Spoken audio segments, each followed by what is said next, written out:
So I want to talk about a case that illustrates the point that even when something is so blatantly obvious, oftentimes insurance companies will try to fight people to the bitter end and really try to screw people over. We had a young gentleman who'd come to us. He'd been involved in a rear-end car collision. He'd recently moved out to Arizona. He was 18. The police came to do a police report. Unfortunately, they had not witnessed the crash, or perhaps a bit biased against the young man, and had written it up as a sideswipe, placing him at fault. Nonetheless, he was a bit industrious. He'd gotten some video recordings from some local businesses showing that he had indeed been rear-ended. He had gone to traffic court, showed that to the traffic judge, who had thrown out the citation clearly and obviously because the footage showed he had been rear-ended. He had then taken the footage to the insurance company saying, well, hey, this shows I've been rear-ended, the citation's been thrown out. Not only that, my car's been damaged and I've been injured. Could you please treat me fairly and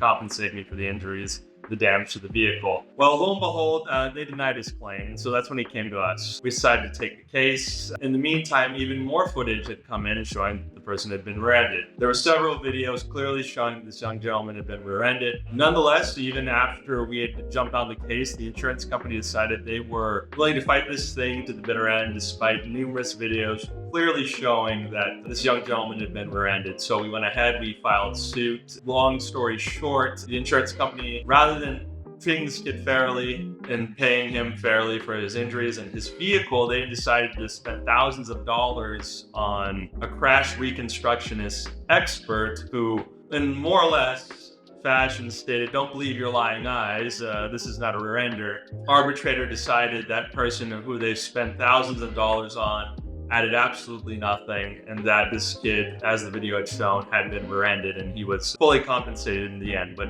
it just goes to show you that oftentimes, rather than treating people fairly, the insurance companies will often spend lots of money to fight cases they shouldn't fight and really try to screw people over.